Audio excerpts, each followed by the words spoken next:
الحمدللہ وحدہ لا شریک لہ والصلاۃ والسلام علی من لا نبی بعدہ۔ انبیاء علیہ السلام معصوم ہیں، چھوٹے بڑے گناہ سے پاک ہیں، اللہ تعالیٰ نے ان کو گناہوں سے بچایا ہے۔ اس پر ہم نے قرآنی دلائل بھی دیے، احادیث سے دلائل بھی دیے، اجماع امت بھی پیش کیا، عقلی دلائل بھی پیش کیے، اور جو لوگ اس بات کو نہیں مانتے ان کے دلائل کا جواب بھی دیا ہے۔ انبیاء علیہ السلام کی پاک ذات ہے، ان پر بھی اعتراض کرنے والے دنیا میں موجود ہیں۔ ہم نے ان اعتراضات کا جواب دیے جو مختلف انبیاء علیہ السلام پر مختلف لوگوں نے کیے ہیں۔ آخر میں سرکار دو عالم خاتم الانبیاء حضرت محمد صلی اللہ علیہ وسلم کی ذات گرامی کے حوالے سے چند ایک وہ شبہات پیش کیے جا رہے ہیں جو کم فہم، کم علم، کم عقل لوگوں نے پیش کیے ہیں۔ حضور اکرم صلی اللہ علیہ وسلم کی ذات گرامی کجا اور آپ پر شبہات، اعتراضات، خدشات کجا، کیا جوڑ ہے دونوں کا؟ لیکن مقدر جس کے مارے جائیں اس کا کیا کریں۔ چلیں، ہمارے ذمے ہے کہ ہم شبہات کو صاف تو کریں تاکہ کوئی شخص الجھن کے اندر مبتلا نہ ہو اور کسی غیر کو الجھن میں مبتلا کرنے کا موقع نہ ملے۔ سورہ مومن آیت نمبر 55 اللہ تعالیٰ ارشاد فرماتے ہیں، فَاصْبِرْ إِنَّ وَعْدَ اللَّهِ حَقٌّ وَاسْتَغْفِرْ لِذَنبِكَ وَسَبِّحْ بِحَمْدِ رَبِّكَ بِالْعَشِيِّ وَالْإِبْكَارِ۔ اللہ تعالیٰ نے اپنے محبوب سے فرمایا، فَاصْبِرْ، صبر سے کام لیا کریں، ہمت حوصلے سے کام لیں۔ اللہ کا وعدہ سچا ہے اور اپنے معاملے میں آپ بھی استغفار کرتے رہا کریں، صبح و شام اللہ کو یاد کیا کریں، تسبیح پڑھا کریں، ذکر کیا کریں۔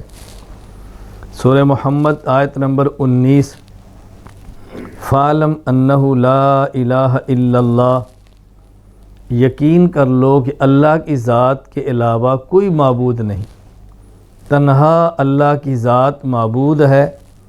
وَاسْتَغْفِرْ لِذَنبِكَ وَلِلْمُؤْمِنِينَ وَالْمُؤْمِنَاتِ، آپ اپنے لیے بھی اللہ سے استغفار کریں، مؤمنین کے لیے بھی استغفار کریں، ایمان والی عورتیں مؤمنات کے لیے بھی استغفار کریں۔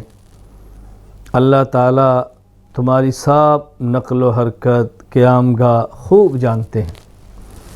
اب ان دونوں آیتوں میں اللہ رب العزت نے فرمایا وَاسْتَغْفِرْ لِذَنبِكَ، ہمارا عقیدہ ہے نبی معصوم عن الخطا ہے، صغیرہ کبیرہ، چھوٹے بڑے تمام گناہوں سے پاک ہے، اور اللہ تعالیٰ فرما رہے ہیں وَاسْتَغْفِرْ لِذَنبِكَ، آپ اپنے گناہ کی اللہ سے معافی مانگیں۔ اگر گناہ ہے ہی نہیں تو معافی کس بات کی؟ اس سے تو معلوم ہوتا ہے الیاذ باللہ کہ نبی پاک صلی اللہ علیہ وسلم سے گناہ ہوتے ہیں۔ جواب سماعت فرمائیں، یہاں دو لفظ سمجھنا ضروری ہیں۔ نمبر 1 استغفر، نمبر 2 لذنبک۔ نمبر 1 استغفار کا معنی کیا ہے، نمبر 2 ذنب کا معنی کیا ہے۔ جب یہ دو بات سمجھ آئیں گے تو الجھن ختم ہو جائے گی۔ استغفار عربی زبان کا لفظ ہے، یہ باب استفعال ہے۔ استفعال کا خاصہ ہوتا ہے طلب کرنا، تو استغفار کا معنی ہے طلب غفران، غفران کو طلب کرنا، اور غفران کا معنی ہے الستر، پردہ، پردے کو طلب کرنا، ڈھانپ لینے کو طلب کرنا۔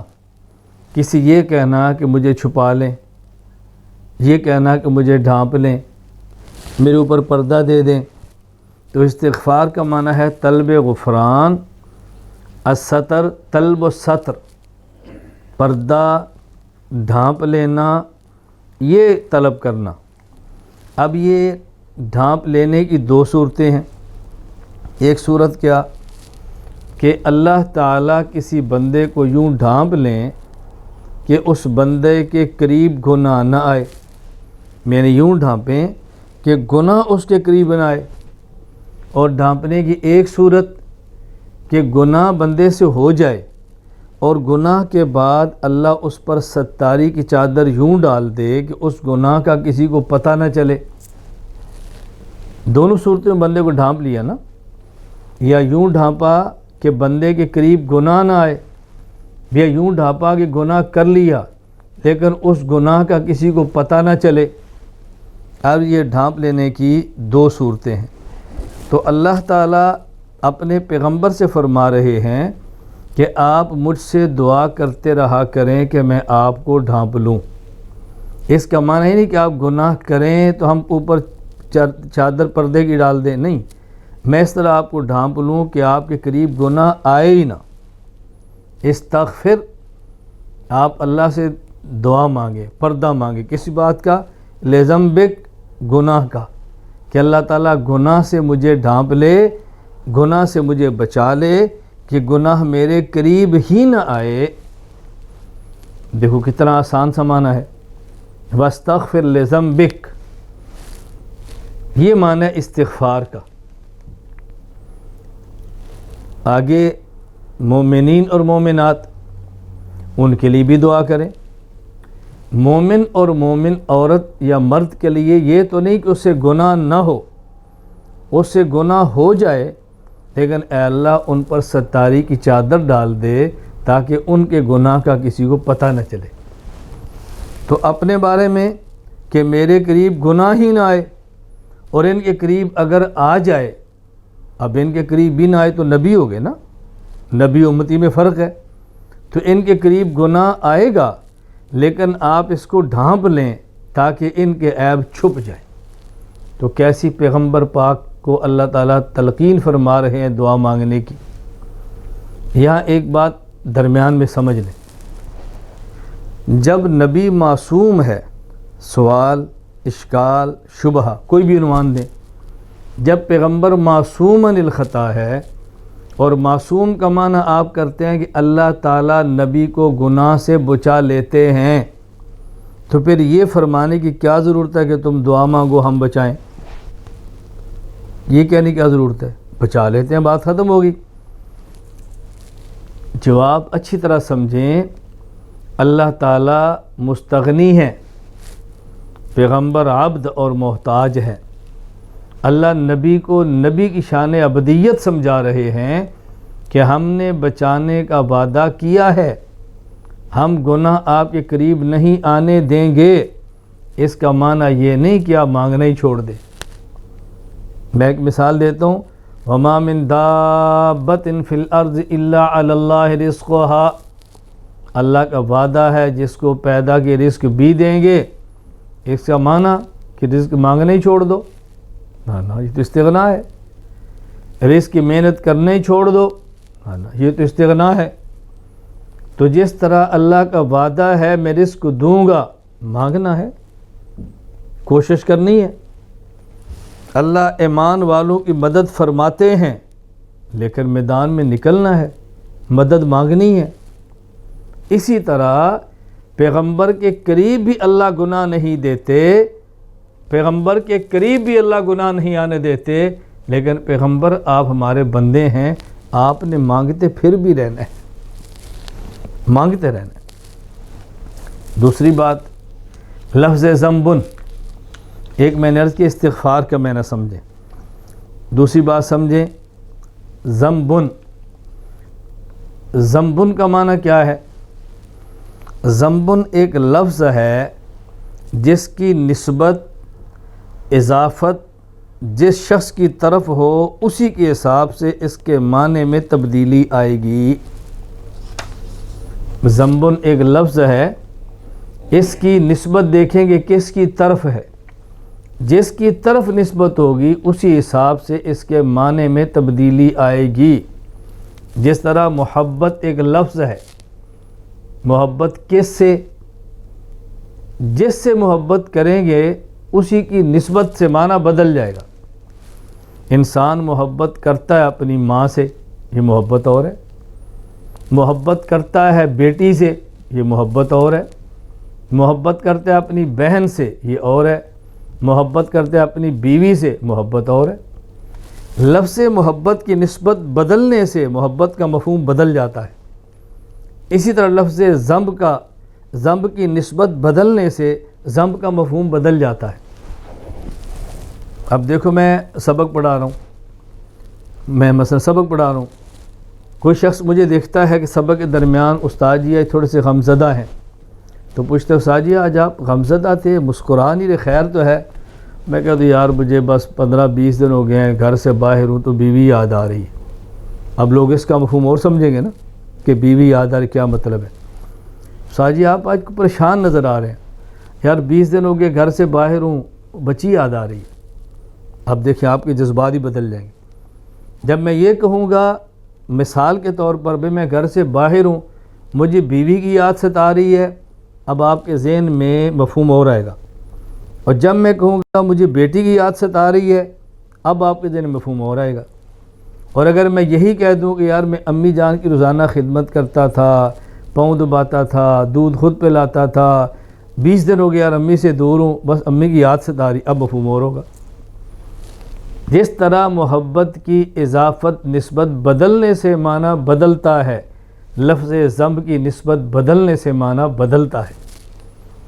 جب ذنب کی نسبت ہوگی امت کی طرف تو معنی گناہ ہوگا، جب ذنب کی نسبت ہوگی نبی کی طرف اب معنی گناہ نہیں ہوگا۔ کوئی ایسا کام جو بھول کر لیا ہو، نبی بھی بھول جاتے ہیں، نبی بھی بھول جاتے ہیں۔ رسول اکرم صلی اللہ علیہ وسلم نے 4 رکعت والی نماز پڑھائی اور 2 رکعت کے بعد سلام پھیر دیا۔ صحابی نے پوچھا یا رسول اللہ اقصرت الصلاۃ ام نسیت، حکم بدل گیا ہے کیا نماز 2 رکعت ہو گئی ہے یا آپ بھول گئے؟ فرمایا کل ذالک لم یکن، میں بھولا بھی نہیں ہوں، پڑھائی بھی 4 ہے۔ صحابہ نے کہا نہیں یا رسول اللہ آپ بھول گئے ہیں، اچھا چلو پوری کر لیتے۔ میں یہاں ایک لفظ کہتا ہوں، نحو کی اصطلاح میں ایک لفظ ہوتا ہے نسیم منسیہ، اس کا مضاف الیہ محذوف نسیم منسیہ ہو، وللہ القبر من قبل و من بعد، مثالیں دیتے ہیں نا، قبل اور بعد مبنی ہوتا ہے کب؟ جب اس کا مضاف الیہ محذوف منوی ہو، اور یہ معرب ہوتا ہے کب؟ جب اس کا مضاف الیہ محذوف نسیم منسیہ ہو، من قبل من بعد، بات سمجھنا۔ نسیم منسیہ کا معنی ہوتا ہے کہ ایسا بھولنا کہ بندہ بھولنے کو بھی بھول جائے۔ نسیان تو وہی ہوتا ہے نا، اگر یہ یاد ہو کہ میں بھولا ہوں تو نسیان کیسا ہوا؟ بھائی سونے والا تو وہ ہوگا جس کو یہ بھی نہ پتا ہو میں سویا ہوا ہوں، اگر یہ پتا ہو کہ میں سویا ہوا ہوں تو پھر تو جاگنے والا ہوا نا۔ بھولنے والا تو ہے جس کو پتہ ہی نہ ہو کہ میں بھول گیا ہوں۔ تو رسول اکرم صلی اللہ علیہ وسلم سے صحابی نے کہا یا رسول اللہ حکم بدل گیا ہے۔ ان کا خیال یہ تھا کہ شاید 4 رکعت والی نماز 2 رکعت والی ہو گئی ہو، یا آپ بھول گئے ہیں۔ اقصرت الصلاۃ ام نسیت، فرمایا کل ذالک لم یکن، نہ میں بھولا ہوں نہ حکم بدلا ہے، میں نے 4 پڑھائی ہے۔ صحابہ نے کہا نہیں حضور آپ نے 2 پڑھائی بھول گئے، آپ نے نماز مکمل فرما لی۔ اب یہاں بات سمجھنا، کوئی شخص نماز میں بھولے تو ہم کہتے ہیں نماز میں بھولنا یہ نمازی کی شان کے لائق نہیں، بھول تو نبی بھی گئے ہیں۔ اللہ فرمایا واستغفر لذنبک، اللہ سے معافی مانگو، مجھے نہیں بھولنا چاہیے تھا۔ گناہ تو نہیں ہے لیکن تمہاری عظمت کا تقاضا ہے کہ تم نہ بھولتے۔ ایک استاذ ہے، ایک اس کا شاگرد ہے جو 15 سال سے اس کے پاس ہے، اور ایک شاگرد ہے جو 15 دن سے ہے۔ 15 سال والا وہی کام کرے جو 15 دن والا کرتا ہے۔ استاذ کہتا ہے تجھے تو نہیں کرنا چاہیے تھا، تو 15 سال سے میرے پاس ہے، تو بھی میرا مزاج نہیں سمجھ سکا۔ حالانکہ وہ کام گناہ نہیں ہوتا، کام ٹھیک ہوتا ہے، لیکن استاد اس کو ڈانٹ دیتا ہے بھائی تجھے نہیں کرنا چاہیے تھا۔ فرمایا واستغفر لذنبک، آپ کو یہ نہیں کرنا چاہیے تھا، آپ کو نہیں بھولنا چاہیے۔ یہ بات اچھی طرح ذہن نشین فرما لیں۔ رسول اکرم صلی اللہ علیہ وسلم سفر میں ہیں، آخری پہر ہے، سونے لگے۔ اب آخری پہر سوئیں گے تو آنکھ کیسے کھلے گی؟ کہا بھی ہم سوتے ہیں تو کوئی ایک بندہ جو پہرا دے، صبح صادق کو تو اٹھا دے، حضرت بلال نے کہا حضور میں اٹھاؤں گا. فرمایا ٹھیک ہے.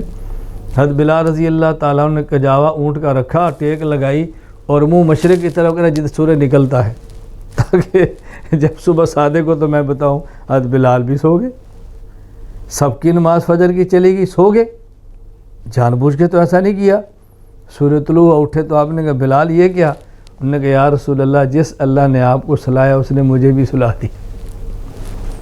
اب دیکھو عام طور پہ کوئی بندہ سو جائے, نماز نہ پڑھ سکے تو کہتے ہیں یار غفلت ہے, خیال کیا کرو, الارم لگا لو. تمہیں ایسا نہیں کرنا چاہیے. پیغمبر پاک بھی سو گئے اور نماز قضا ہو گئی. اللہ نے فرمایا واستغفر لذنبک, معافی مانگو. یہاں بات سمجھنا, میں ایک جملہ کہنے لگا ہوں, جو احوال امت پر آنے تھے ان احوال سے اللہ نے نبی کو گزارا, اور جو گناہ نہیں تھے اور جو گناہ تھے اس سے نبی کو نہیں, نبی کے صحابہ کو گزارا. پیغمبر سے وہ کام کروانا جو گناہ ہو یہ تو نبی کی شان کے لائق نہیں ہے. صحابہ سے ہو جائے تو امتی ہے, بعد میں توبہ کروا دی. یہ تکوینی نظام ہے. اب آدمی سو جائے اور نماز رہ جائے یہ تو گناہ نہیں ہے نا. اب امت میں مسئلہ آ سکتا ہے کہ پوری جماعت ہی سو جائے, نماز کیسے پڑھیں؟ اللہ نے نبی کو سلا دیا اور عمل سے بتا دیا کہ اٹھ کے اذان بھی پڑھنی ہے, تکبیر بھی کہنی ہے, جماعت بھی کرانی ہے. عملاً اچھی طرح بات سمجھے. کوئی آدمی نماز میں بھول جائے, بھولنا گناہ نہیں ہے نا, پیغمبر کو بلا دیا.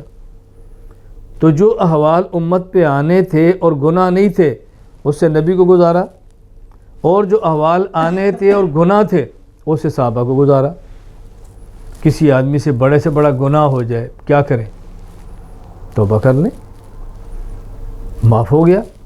اور جب وہ گناہ سے توبہ کرے پھر اس کا تمہارا معاملہ کیا ہونا چاہیے؟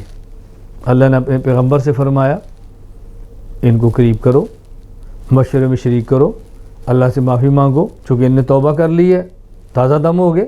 التائب من الذنب کمن لا ذنب لہ.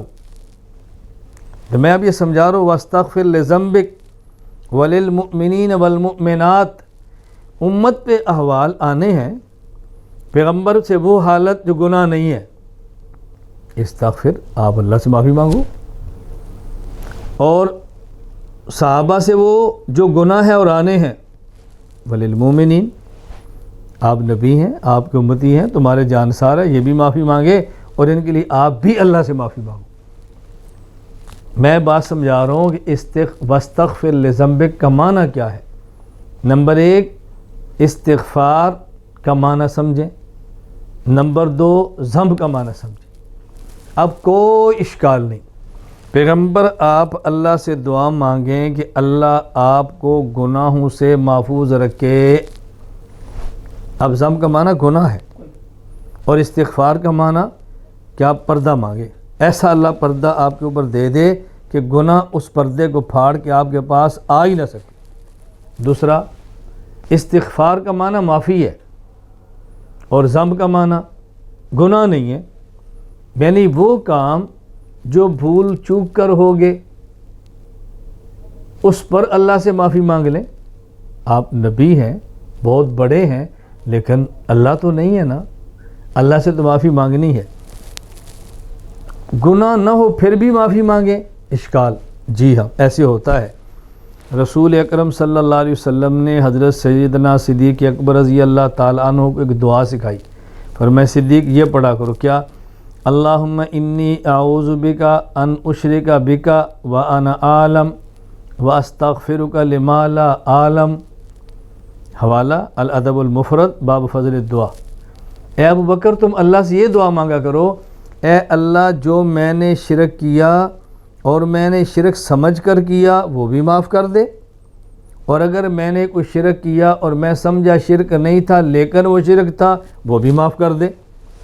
اور بھائی جس کو سمجھا گناہ ہے وہ معافی تو سمجھ آتی ہے, اور جس کو گناہ نہیں سمجھا لیکن تھا گناہ اس میں تو بندے کا قصور نہیں ہے نا.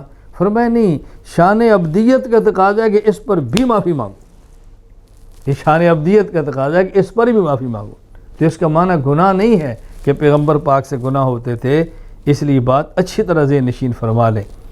خلاصہ استغفار کا معنی طلب الغفران، پردہ طلب کریں، ستر طلب کریں، اور ذنب سے مراد گناہ، یعنی آپ اللہ سے دعا مانگیں اللہ آپ کو ایسے پردے میں رکھے کہ گناہ آپ کے قریب نہ آئے۔ نمبر 2، استغفار کا معنی مغفرت طلب کرنا، اور ذنب سے مراد گناہ نہیں، ذنب سے مراد بھول چوک ہو جائے تو بھی اللہ سے معافی مانگ لیں، چونکہ اللہ بہت بڑے ہیں، شان ابدیت کا تقاضا ہے اس سمت سے اس پر بھی معافی مانگیں۔ اللہ تو اللہ ہیں، پیغمبر تو پیغمبر ہیں، یہ تو ہمارے یہاں سنجیدہ طبقے، میں سنجیدہ بات کہتا تو بیہودہ بات نہیں کرتا، بیہودہ طبقے کیا بات کرنی ہے، سنجیدہ طبقے میں کوئی آدمی آپ کے پاس آتا ہے، 2-3 دن مہمان ٹھہرتا ہے، وہ جانے لگتا ہے، تو آپ مہمان سے کیا کہتے ہیں؟ حضرت ہم نے کوشش تو کی خدمت کریں، پھر بھی کوئی کمی کوتاہی ہو تو معاف فرما دیں۔ یہ کیوں کہہ رہے ہیں؟ حالانکہ کمی کوتاہی تو بظاہر کی نہیں ہے، جو آپ کے بس میں تھا بس اوقات آپ نے اس پر پورے اترے، پھر بھی کہہ رہے ہیں۔ اور جو بڑا ہوتا ہے وہ بھی کبھی کہتا ہے اب بھائی کچھ ہم سے کوتاہی ہو تو آپ بھی معاف کر دو، حضرت کوتاہی کہ آپ کو تو رہنے ہی والی بہت بڑی بات تھی، لیکن کہہ رہے ہیں نا یہ سنجیدہ طبقے میں ہے۔ تو اللہ اپنے پیغمبر کو یہ بات سمجھا رہے ہیں، ادب کا تقاضا ہے آپ بھی ایسے فرماؤ۔ رسول اکرم صلی اللہ علیہ وسلم کو اللہ فرما رہے ہیں، اللہ کہنے والا کون ہے؟ دیکھو نا، اللہ فرما رہے ہیں۔ چلیے سورۃ الفتح آیت نمبر 1 اور 2، اِنَّا فَتَحْنَا لَكَ فَتْحًا مُبِينًا لِيَغْفِرَ لَكَ اللَّهُ مَا تَقَدَّمَ مِن ذَنبِكَ وَمَا تَأَخَّرَ۔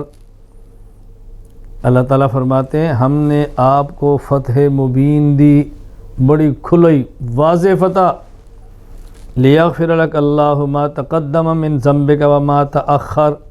میں وہ ترجمہ کر رہا ہوں جو ترجمہ اعتراض والے کرتے ہیں کہ یہ نہ سمجھ لیں کہ میں نے یہ ترجمہ کیا ہے۔ ہم نے آپ کو فتح مبین دی، کیوں؟ تاکہ معاف کر دیں آپ کے اگلے اور پچھلے گناہ۔ آپ کہتے ہیں نبی معصوم ہے، پیغمبر سے گناہ ہوتا نہیں، اللہ فرما رہے ہیں ہم نے فتح دی تاکہ اگلے اور پچھلے گناہ ہی معاف کر دیں، تو جب ہے ہی نہیں تو معاف کیا کیا ہے؟ اس کا مطلب یہ کہ گناہ ہے تبھی تو معاف کیا جا رہا ہے۔ اچھی طرح اس کا جواب سمجھنا، یہاں 4 لفظ پہلے سمجھ لیں۔ لیغفر، غفر یغفر غفرانا، اس کا معنی کیا ہے؟ ما تقدم، اس کا معنی کیا ہے؟ ما تأخر، اس کا معنی کیا ہے؟ من ذنبک، اس کا معنی کیا ہے؟ 4 لفظوں کے معنی سمجھو، لیغفر، ما تقدم، من ذنبک، ما تأخر، ان چاروں کے معنی سمجھیں گے تو پھر صحیح معنی میں اعتراض کا جواب آئے گا۔ غفر یغفر غفرانا، غفران کا معنی ہوتا ہے ڈھانپ لینا، غفران کا معنی ہے ڈھانپ لینا، اس لیے میدان جنگ میں لڑنے والا سپاہی یا مجاہد اپنے سر پہ لوہے کی ایک ٹوپی پہن لیتا تاکہ دشمن کی تلوار اس کے سر پہ اثر نہ کرے، اسے کہتے ہیں مغفر۔ مغفر سر کو چھپانے والا، سر کو چھپانے والا خود ٹوپی، مغفر۔ تو غفران کا معنی ہوتا ہے ڈھانپ لینا۔ رسول اللہ صلی اللہ علیہ وسلم کی ایک زندگی ہے جو پہلے گزری، ایک زندگی ہے جو بعد والی ہے، ایک ہے مکی، ایک ہے مدنی۔ مکی زندگی پہلے کی، ما تقدم، مدنی زندگی بعد والی، ما تأخر۔ ما تقدم مکی زندگی، ما تأخر مدنی زندگی۔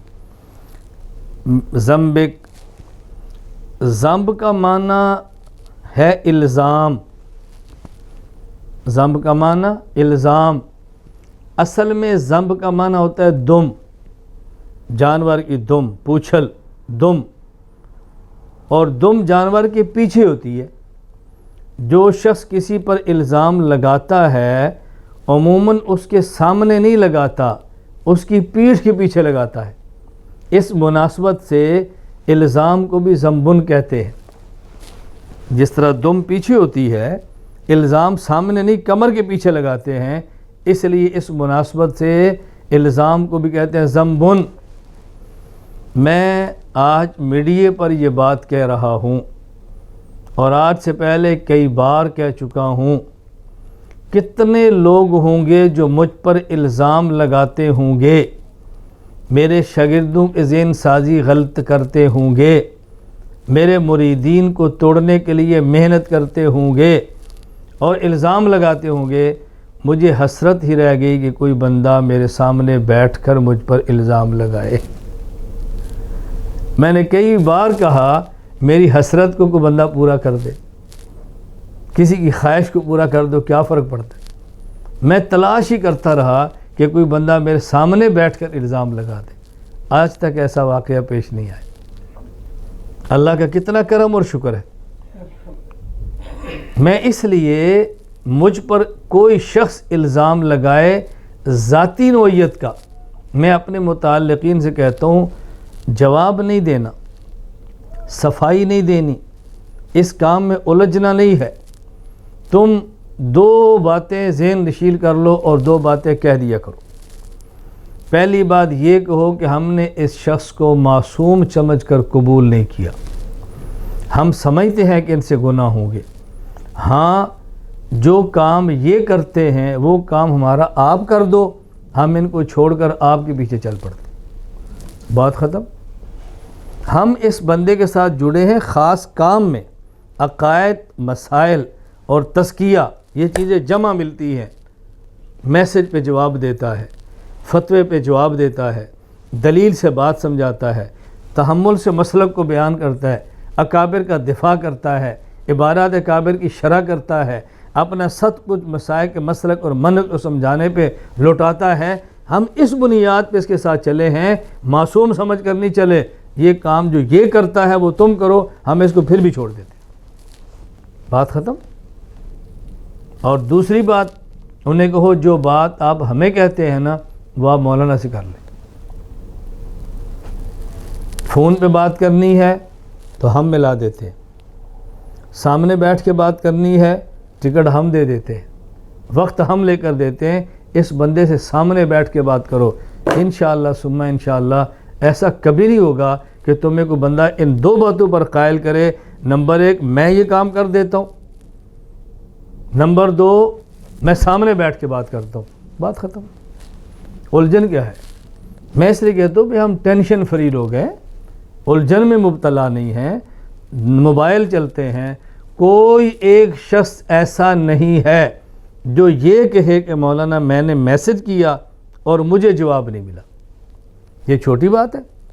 ہاں یہ بات ضرور ایک فضول میسج، کیا حال ہے، ابھی آپ کہاں پر ہیں، کیا کر رہے ہیں، یہ تو ان سے رابطہ نہیں ہوا، اس کا میں نے جواب کیا دینے۔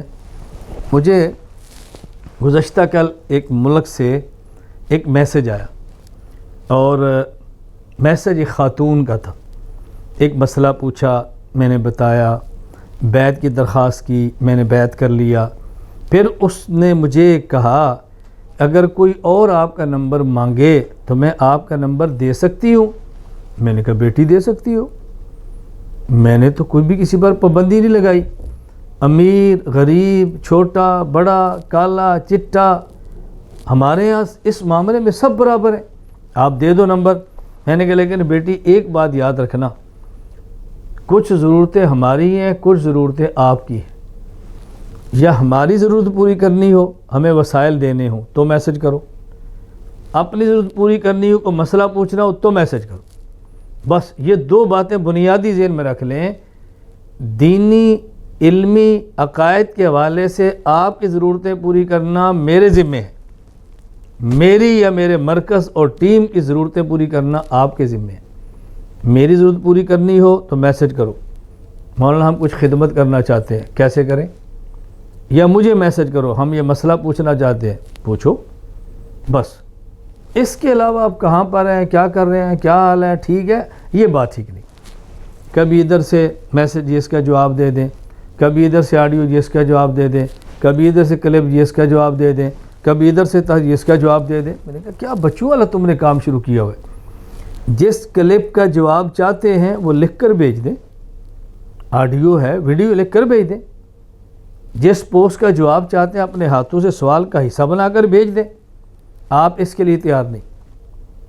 میں نے کئی ایک لوگوں کو جانتا ہوں، وائس کریں گے، مسئلہ پوچھیں گے، میں واپسی میسج کر دوں گا، بھیا بسم اللہ الرحمن الرحیم لکھیں، السلام علیکم لکھیں، پھر اپنا مسئلہ لکھیں، پھر والسلام لکھیں، پھر اپنا نام لکھیں، پتہ لکھیں، فون نمبر لکھیں، چند دن جواب کا انتظار کریں، نہ جواب آئے تو دوبارہ وہ سوال بھیج کر ساتھ کہہ دیں برائے یاد دہانی، وہ دوبارہ میسج نہیں کرتے۔ کیوں؟ لکھنا ہے۔ ہم نے کتابیں دیکھنی ہیں، بندے بٹھانے ہیں، پھر کھنگالنا ہے دلائل کو، پھر مسئلہ لکھنا ہے، ہم کر رہے ہیں، اور آپ کو طلب ہے، آپ کی ضرورت ہے، آپ کو مسئلہ چاہیے اور آپ لکھنے کے لیے تیار نہیں ہیں۔ مطلب آپ اندازہ کریں نا جی۔ میں اس لیے گزارش کرتا ہوں، میں بات یہ سمجھا رہا تھا، نمبر 1 غفران، اس کا معنی ڈھانپ لینا، ما تقدم مکی زندگی، ما تأخر مدنی زندگی، من ذنبک الزام۔ اصل ذنب کا معنی دم پیچھے ہوتی ہے، اور الزام بھی کمر کے پیچھے لگاتے ہیں، اس لیے الزام کو بھی ذنبن کہتے ہیں۔ اب ذرا آیت کا معنی سنیں۔ دنیا میں جب بھی کوئی شخص کسی کو قبول نہیں کرتا، دل سے قبول نہیں کرتا، مخالف ہے، ٹکراتا ہے، خواہ وہ مخالف عقیدہ میں ہے، خواہ وہ مخالف حسد کی وجہ سے ہے، وہ اس کے خلاف لکھتا بھی ہے اور بولتا بھی ہے، مذمت کرتا ہے، لیکن الزام لگاتا ہے، اعتراض کرتا ہے، جو نہیں عیب ہوتے وہ بھی پیش کر نکالتا ہے، اور جب وہ معتقد بن جائے، عقیدت مند بن جائے، نظریاتی موافق ہو جائے، حسد کی بیماری سے جان چھوٹ جائے، تو پھر وہ قصیدے گاتا ہے، پھر وہ مدح کرتا ہے، پھر وہ تعریف کرتا ہے۔ اللہ اکبر۔ اللہ فرماتے ہیں میرے پیغمبر مکہ میں آپ کے مخالف تھے، شاعر کہا، آپ کے مخالف تھے مجنون کہا، آپ کے مخالف تھے ساحر کہا، آپ کے مخالف تھے کاہن کہا۔ مدینہ میں آپ کے مخالف تھے تو یہ کہا کہ اس کو جاہ کی طلب ہے، سرداری کی طلب ہے، لیڈر بننا چاہتا ہے، الیاذ باللہ۔ مکہ میں مخالف تھے تو حجب، مکہ میں مخالف تھے تو مذمت، مکہ میں مخالف تھے تو آپ کے اوپر الزام، مدینہ میں مخالف تھے تو الزام۔ میرے پیغمبر ہم نے آپ کو فتح دے کر آپ کے دشمن کو مغلوب کیا، مخالف کو موافق کیا، مخالف کو موافق کیا، دشمن کو غلام کیا، حاسد کو آپ کو محب بنایا۔ ہم نے مکہ فتح کرا کے ایسی فتح دی ہے کہ آپ کے خلاف لڑنے والوں کو سپاہی آپ کا بنایا، مخالفت کرنے والوں کو موافق بنایا، مخالف جنگجو کو غلام بنایا۔ تو وہ لوگ جو مخالفت میں آپ پہ الزام لگاتے تھے، ہم نے فتح دے کر آپ کا موافق بنا دیا۔ اب الزام نہیں لگائیں گے، اب آپ کی مدح، قصیدے، تعریفیں کہیں گے۔ اے پیغمبر ہم نے فتح مبین عطا کر کے آپ کو وہ جو مکہ میں الزام تھے وہ بھی چھپا دیے، جو مدینہ میں الزام تھے وہ بھی ڈھانپ دیے۔ الزامات ختم، فتوحات کے بعد تعریفوں کا دور شروع ہے۔ کہاں گناہ ہے؟ کدھر گیا گناہ؟ گناہ تو ہے ہی نہیں بھئی۔ الزام تو وہ لگائے گا نا جو مخالف ہوگا۔ جب مکہ کے سب لوگ ہی موافق ہو گئے، الزام ختم۔ فتوحات مدینہ کے سب موافق، الزام ختم۔ لیغفر لک اللہ ما تقدم من ذنبک وما تأخر۔ اے پیغمبر ہم نے فتح عطا کی آپ کو، موافق مخالف کو موافق بنا کے آپ کی مدح پہ لگا دیا، الزام سارے چھپ گئے، ختم ہو گئے الزام۔ یہ بات اچھی طرح سمجھ لو۔ ہم جو ذنب کا معنی گناہ کرتے ہیں تو آیت کا معنی بنتا ہی نہیں ہے۔ ذنب کا معنی گناہ کریں گے تو آیت کا معنی بنے گا ہی نہیں۔ اب آیت کا ترجمہ کیا ہوگا؟ انا فتحنا لک فتحا مبینا لیغفر لک اللہ ما تقدم من ذنبک۔ ہم نے آپ کو فتح مبین دی تاکہ آپ کا گناہ معاف کر دیں۔ فتح کا گناہ سے کیا تعلق ہے؟ آپ کے علاقے میں کوئی بندہ الیکشن لڑے، اللہ کے کرم سے وہ جیت جائے، مسلمان ہو، عالم ہو، کہ استاد جی مبارک ہو، کس بات کی؟ اللہ نے آپ کے سارے گناہ معاف کر دیے۔ وہ یہ کس بات کی مبارک دے رہا ہے؟ میں جیتا ہوں۔ استاد جی اللہ نے قرآن میں نہیں کہا نبی ہم نے فتح دی تو گناہ معاف کیے؟ اس آیت سے پتہ چلتا ہے فتح سے گناہ معاف ہوتے ہیں، مبارک ہو تمہارے گناہ معاف ہو گئے۔ بتاؤ فتح کا گناہوں کی معافی سے کیا تعلق ہے؟ پھر تو یوں کہنا چاہیے تھا انا تبنا علیک، ہم نے آپ کی توبہ قبول کی، گناہ معاف کر دی۔ ہم نے آپ کو نماز کی توفیق دی، گناہ معاف کر دی۔ اور بھائی انا فتحنا لک فتحن سے گناہ کا تعلق نہیں، یوں کہنا چاہیے تھا نا ہم نے آپ کو فتح دی تاکہ آپ خلافت کا نظام قائم کریں، ہم نے آپ کو فتح دی تاکہ ظلم کے بدلے لیں، ہم نے آپ کو فتح دی تاکہ حدود کو نافذ کریں، ہم نے آپ کو فتح دی اسلامی نظام قائم کریں۔ یہ کیا؟ ہم نے فتح دی تاکہ آپ کے گناہ معاف کریں۔ یعنی جو بندہ شکست کھا جائے اس کے گناہ معاف نہیں ہوتے؟ جو بندہ وَمَن يُقَاتِلْ فِي سَبِيلِ اللَّهِ فَيُقْتَلْ أَوْ يَغْلِبْ فَسَوْفَ نُؤْتِيهِ أَجْرًا عَظِيمًا، اللہ فرماتے جو میدان جنگ میں نکلے وہ قتل ہو جائے تب بھی گناہ معاف، وہ غالب آ جائے تب بھی گناہ معاف۔ تو گناہ تو دونوں صورت معاف ہو جاتے ہیں، فتح کا گناہ کی معافی سے کیا تعلق ہے؟ اس لیے سمجھیں یا ذنبن کا معنی گناہ نہیں ہے، ذنبن کا معنی ہے الزام۔ ہم نے فتح مکہ دے کے مخالف کو موافق بنایا، جنگجو کو غلام بنایا، تو جب یہ آپ کے غلام بن گئے، عقیدت مند بن گئے، الزام مخالف لگاتا ہے، اب یہ الزام نہیں لگائیں گے، تمہاری مدح کے قصیدے گائیں گے۔ تو اللہ پاک نے یوں فرمایا کہ ہم نے الزامات چھپا دیے، اب الزام کا دور ختم ہو گیا۔ سوال سورۃ الاسراء آیت نمبر 73، 74، 75۔ وَإِن كَادُوا لَيَفْتِنُونَكَ عَنِ الَّذِي أَوْحَيْنَا إِلَيْكَ لِتَفْتَرِيَ عَلَيْنَا غَيْرَهُ وَإِذًا لَاتَّخَذُوكَ خَلِيلًا وَلَوْلَا أَن ثَبَّتْنَاكَ لَقَدْ كِدتَّ تَرْكَنُ إِلَيْهِمْ شَيْئًا قَلِيلًا إِذًا لَّذَقْنَاكَ ضِعْفَ الْحَيَاةِ وَضِعْفَ الْمَمَاتِ ثُمَّ لَا تَجِدُ لَكَ عَلَيْنَا نَصِيرًا۔ اے پیغمبر جو وہی ہم نے تمہارے پاس بھیجی، یہ کافر لوگ تمہیں فتنے میں ڈال کر اس سے ہٹانے لگے تھے تاکہ اس کی بجائے کوئی اور بات ہمارے نام پر گھڑ کر آپ پیش کر دیں، اس صورت میں تمہیں اپنا گہرا دوست بنا لیتے، اور اگر ہم نے آپ کو ثابت قدم نہ بنایا ہوتا تو آپ بھی ان کی طرف کچھ شاید جھک جاتے، اور اگر ایسا ہو جاتا تو ہم تمہیں دنیا میں بھی کئی گنا سزا دیتے اور مرنے کے بعد بھی دیتے۔ اب اس سے بظاہر کیا معلوم ہو رہا ہے کہ کفار نے اتنی محنت کی کہ اگر اللہ حفاظت نہ فرماتے تو شاید نبی بھی ان کی باتوں میں آ جاتے، الیاذ باللہ۔ یہاں بات سمجھیں، اللہ تعالیٰ نے اپنے پیغمبر حضرت محمد صلی اللہ علیہ وسلم کی فطرت اور طبیعت کا سلیم ہونا بیان فرمایا ہے کہ میرے پیغمبر کی طبیعت کتنی سلیم ہے۔ اللہ اکبر۔ فرمایا ان لوگوں نے اتنی محنت کی کہ پیغمبر ان کی رعایت کرتے ہوئے کچھ وہ باتیں کہہ دیں جو ہم نے نہیں کی، لیکن نبی نے کیوں نہیں کی؟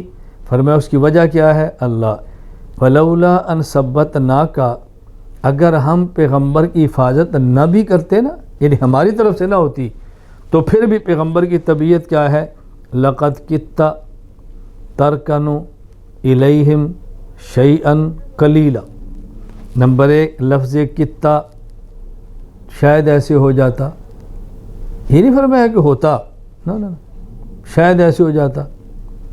جیسے ہم کہتے ہیں نا یار میں نے تجھے فون اس لیے کیا، ہو سکتا ہے تو نہ آئے، کہتے ہیں یار کیسے ہو سکتا ہے نہ ہو، استاد جی آپ فرمائے میں نہ ہوں، کہتے نہیں میں نے پھر بھی فون کر دیا بھائی ایسا نہ تو نہ ہی آئے، کیسے ہو سکتا ہے؟ اب دیکھو نا اللہ کیا لقد کتا، شاید ایسے ہوتا، کیسے؟ ترکنو، اب رکون کا معنی ہوتا ہے آخری درجے کا میلان، پھر آخری درجے کے بعد شیئن تھوڑا، تنوین بہت تھوڑا، قلیلاً اور تھوڑا، تنوین اور تھوڑا. یعنی پیغمبر ہم نے آپ کو ثابت قدم نہ رکھا، ہم نے ثابت قدم رکھا. یعنی اگر ہم ثابت قدم نہ رکھتے تو شاید ہوتا کتنا، اتنا آخری درجہ کہ جس کو درجہ کہنا بھی ٹھیک نہیں. اللہ یہ سمجھانا چاہتے ہیں کہ ہمارے پیغمبر کی فطرت اتنی سلیم ہے کہ ہم ان کی حفاظت کرتے ہیں، وگرنہ ہم نے طبیعت ان کی ایسی بنائی ہے اگر یوں نہ کریں ان سے تب بھی یہ گناہ نہ ہو، ان سے تب بھی نہ ہو، لیکن ہم کرتے ہیں، اس کے باوجود بھی کرتے ہیں. ہم پھر بھی خیال رکھتے ہیں، اپنے نبی کی پھر بھی حفاظت کرتے ہیں. پہلی بات تو یہ ہے، یہاں یہ نہیں بتایا کہ آپ گناہ کر لیتے، یہاں بنایا کہ پیغمبر کی فطرت اتنی سلیم ہے اگر اللہ کی طرف سے خدا نہ کرے ثابت قدمی کے اسباب نہ ہوں تب بھی پیغمبر ثابت قدم رہتا ہے. میرے لفظوں پہ غور کریں، ایک ایک ثابت قدمی کا فیصلہ نہ ہو، ایک ایک بظاہر اسباب نہ ہو. نبی کو اللہ اس طرح ثابت قدم رکھتے ہیں کہ بظاہر اسباب جتنے بھی اس کے مخالف آ جائیں پیغمبر کا قدم کبھی نہیں ڈگمگاتا. پھر اللہ اسباب بھی دیتے ہیں، نبی کی حفاظت بھی کر لیتے ہیں.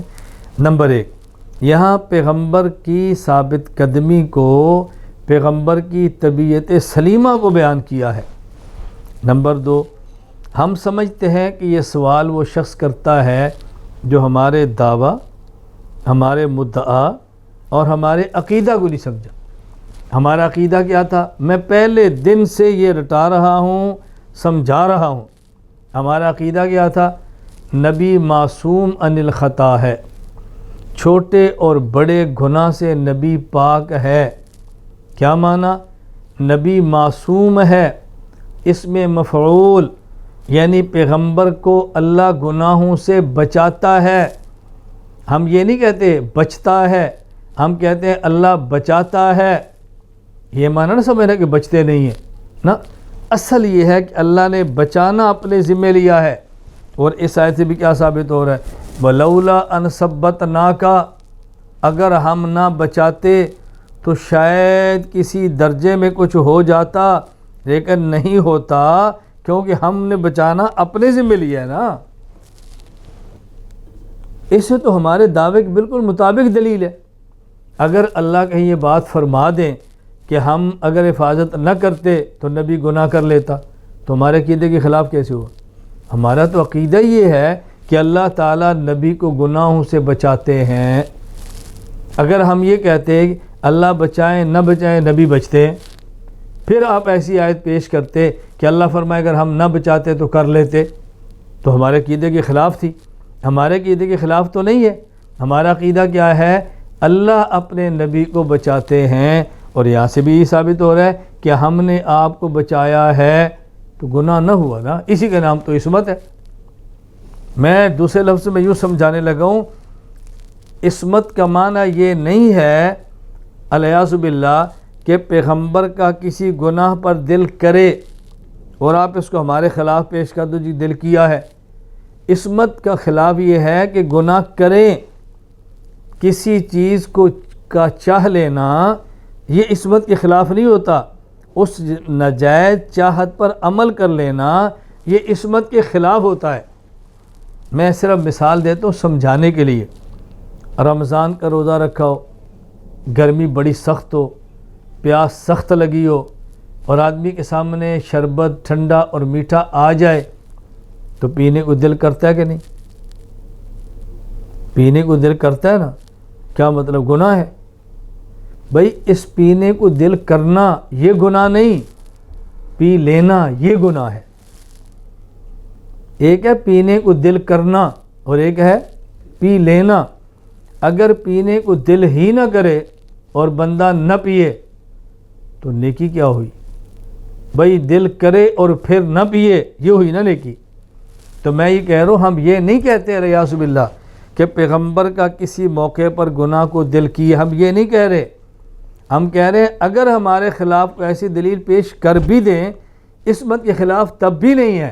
عصمت کا معنی یہ ہے اللہ اپنے نبی کو گناہوں سے بچاتا ہے.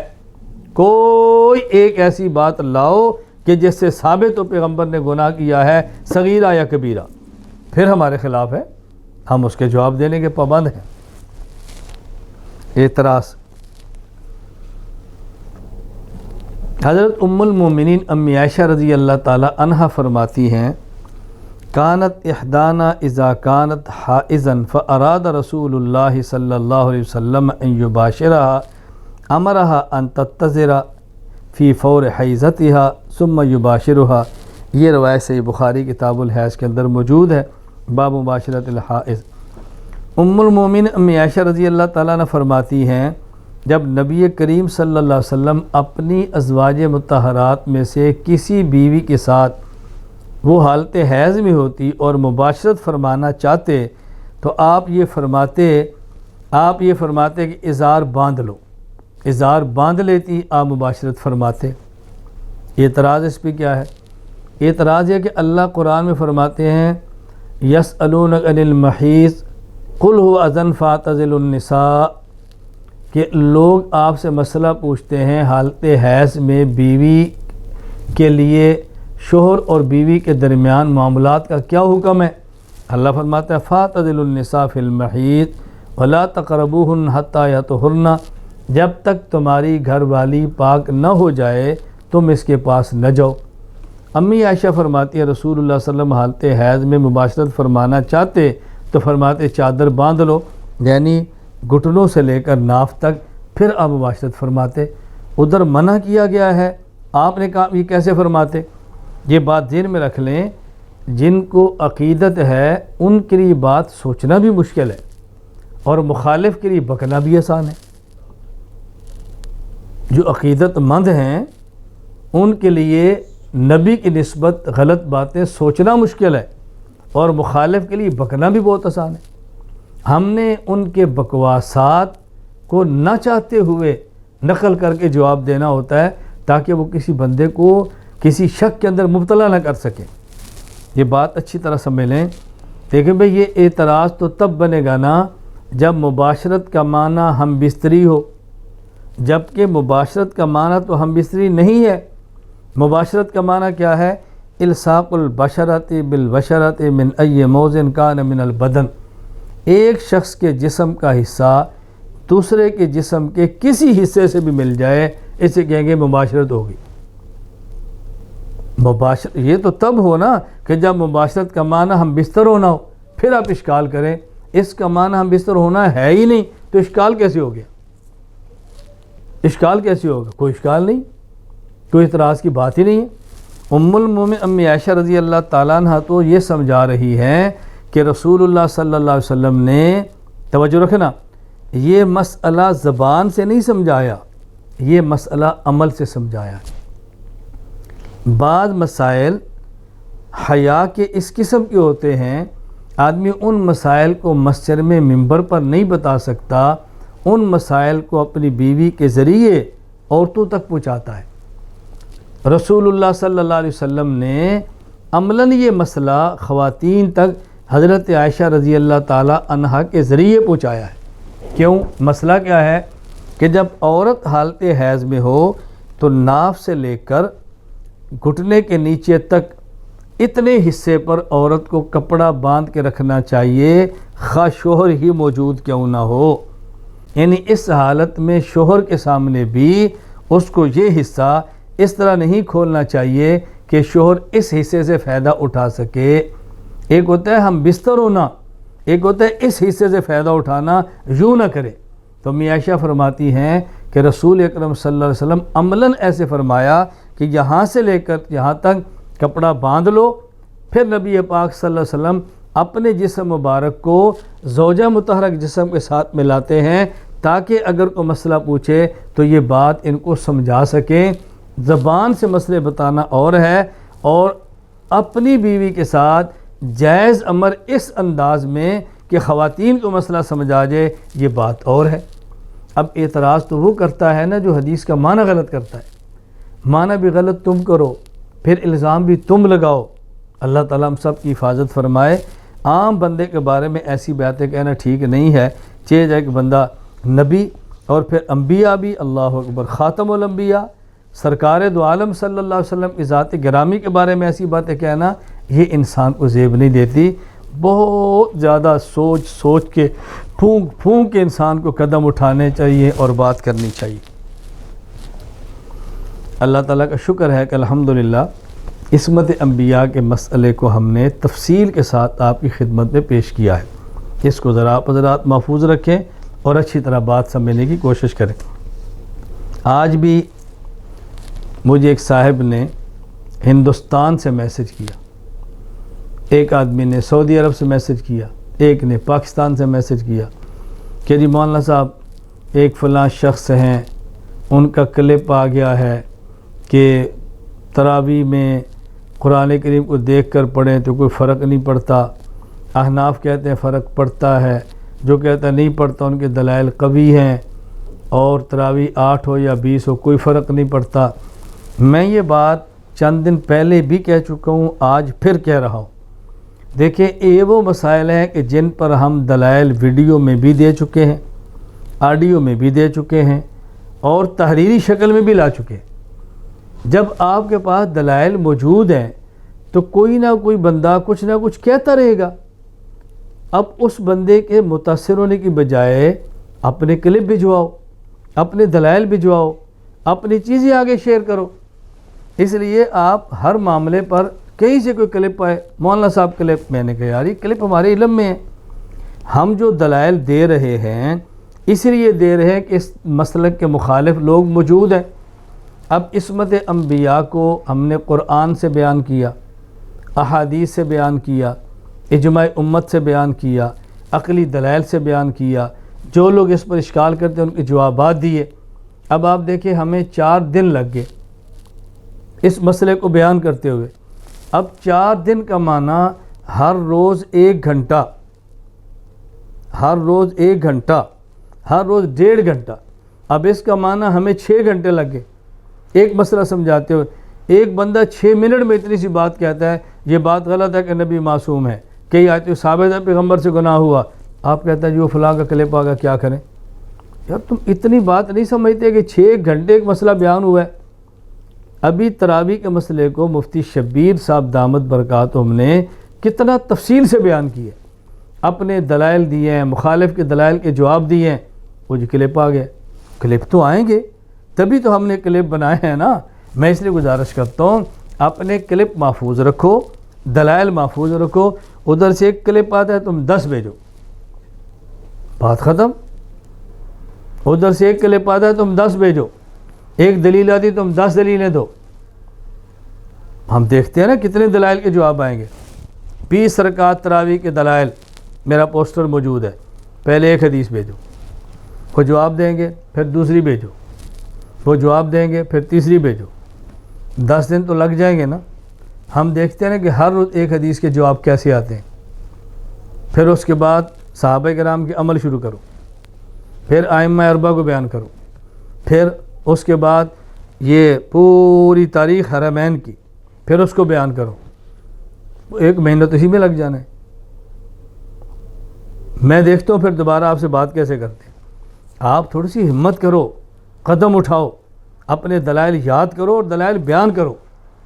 ہر کام ہمارے اوپر مت چھوڑو، ہم نے اپنا کام کر دیا ہے، اب آپ نے اپنا کام کرنا ہے۔ دلائل یاد کرو، دلائل لکھو، دلائل بیان کرو اور نکلو میدان میں، دھوم مچا دو، اپنے مسلک کو لے کر چھا جاؤ، اپنے عقیدے کو کھل کر بیان کرو۔ یہ لوگ مخالف مسلک کی بات کریں گے اور آپ سے کہیں گے یہ مسلک کی بات کرتے ہیں، ہم اسلام کی بات کرتے ہیں۔ یہ جو تم 8 کی رٹ لگا رہے ہو یہ اسلام کی بات ہے، مسلک کی بات ہے؟ تم جو فروعی اختلاف کو ہر آئے دن ویڈیو پر ریکارڈ کراتے ہو یہ فرقہ واریت نہیں ہے۔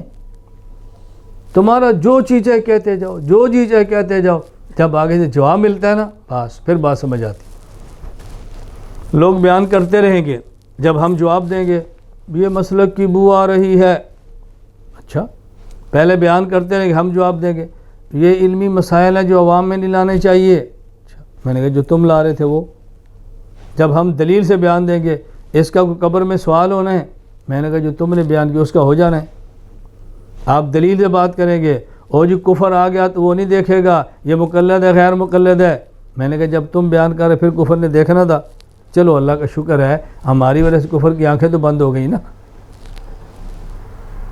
جب تم تھے تب تو اس نے دیکھنا تھا نا، اب ہم آئے تو اس نے چھوڑ دیا دیکھنا، اور اس نے سب کو ایک صف میں رکھا، لہذا بہتر ہے اکٹھے ہو کے کفر کا مقابلہ کرو، تو ٹھیک ہو گیا نا پھر تو بہتر ہو گیا۔ میں اس لیے گزارش کرتا ہوں کہ آپ تھوڑا سا دل بڑا رکھو، چھوٹی چھوٹی بات پہ دل نہ چھوٹا کیا کرو، ہر بات کا ہمیں میسج نہ کیا کرو۔ ahnafmedia.com، احناف میڈیا سروسز، ای مرکز انٹرنیشنل، کھولو نہ ذرا، سب کچھ تمہارے ایک کلک کے اندر موجود ہے۔ پھر کیا تم میسج کرو، پھر بات پوچھو، پھر بات، بھائی ہمت کرو، ہمت۔ دلائل اس لیے دیے ہیں کہ آپ لوگ تیاری کرو، خود کام کرو، خود کام کرو، اپنے اندر طاقت پیدا کرو، زبان میں قوت گویائی پیدا کرو، اپنے ہاتھ میں قلم کو طاقت دو، بسم اللہ کرو، بسم اللہ، جرأت کے ساتھ کام کرو۔ اللہ تعالی ہمیں یہ بات سمجھنے کی توفیق عطا فرمائے۔ اب ایک مسئلہ بہت اہم ہے جو آپ کی خدمت میں پیش کرنا ہے، وہ کیا؟ قرآن کریم پڑھانے والے قاری صاحب، نماز پڑھانے والے امام صاحب، جمعہ پڑھانے والے خطیب صاحب، یا کوئی دینی خدمت کرنے والے شخص کے لیے دین کی خدمت پر پیسے لینا، تنخواہ لینا، اجرت لینا جائز ہے؟ یہ مسئلہ ذہن نشین فرما لیں۔ پہلے اس پہ اپنے دلائل سماعت فرمائیں۔ سورہ توبہ آیت نمبر 60، انما الصدقات للفقراء والمساکین والعاملین علیہا والمؤلفۃ قلوبہم وفی الرقاب والغارمین وفی سبیل اللہ وابن السبیل فریضۃ من اللہ واللہ علیم حکیم۔ اللہ تعالیٰ نے اس آیت کریمہ میں زکوٰۃ کے 8 مصارف بیان فرمائے ہیں، یعنی جن کو زکوٰۃ دے سکتے ہیں وہ 8 مصارف بیان فرمائے ہیں۔ یہ اچھی طرح سمجھ لیں۔ نمبر 1 فقراء، نمبر 2 مساکین، نمبر 3 زکوٰۃ کے جمع کرنے پر مقرر شدہ افراد، نمبر 4 مؤلفۃ القلوب، نمبر 6 پھر رقاب، نمبر 7 والغارمین وفی سبیل اللہ وابن السبیل۔ 8، نمبر 1 فقراء، نمبر 2 مساکین، نمبر 3 عاملین، نمبر 4 مؤلفۃ القلوب، نمبر 5 پھر رقاب، نمبر 6 الغارمین، نمبر 7 فی سبیل اللہ، نمبر 8 ابن السبیل۔ 8 ان میں سے فقراء اور مساکین، فقیر جس کے پاس ہو ضرورت سے کم، مسکین جس کے پاس ضرورت کے مطابق بھی نہ ہو، والعاملین جو زکوٰۃ جمع کرنے پر حکومت کی طرف سے بندہ متعین ہو، مؤلفۃ القلوب کسی کے دل کو مائل کرنے کے لیے اسلام کی طرف، پھر رقاب غلام کو دینا، پیسے دے آزاد ہو جائے، والغارمین مقروض کو دینا، مقروض، فی سبیل اللہ اللہ کے راستے میں نکلنے والے مجاہد یا دیگر دینی کام کرنے والے افراد، وابن السبیل اور مسافر، یعنی جس کے پاس گھر میں پیسے موجود ہیں لیکن سفر میں اس کے پاس پیسے نہیں ہیں اور کوئی صورت بھی نہیں اس کے پاس، کوئی اے ٹی ایم ہو، کوئی ضرورت ہو کہیں سے وہ نکال سکتا ہو، ایسے بندے کو دے سکتے ہیں۔ یہاں ایک بات اچھی طرح سمجھ لیں، عام طور پر یہ کہا جاتا ہے کہ اللہ تعالیٰ نے زکوٰۃ کے مصارف یعنی جن کو زکوٰۃ دینی چاہیے 8 قسم کے بیان کیے ہیں۔ ان میں سے ایک ہے مؤلفۃ القلوب، یہ پہلے تھے اب نہیں ہے، یعنی مؤلفۃ القلوب وہ لوگ جو نئے مسلمان ہوئے اور مالدار ہیں تو ان کو زکوٰۃ دینا تاکہ ان کا دل اسلام کی طرف مائل رہے۔ اب یہ نہیں ہے چونکہ اب اسلام کو طاقت مل گئی ہے، یہ بات مناسب نہیں ہے۔ ہم کہتے ہیں مؤلفۃ القلوب اب بھی شامل ہے، یہ بات اچھی طرح سمجھ لیں۔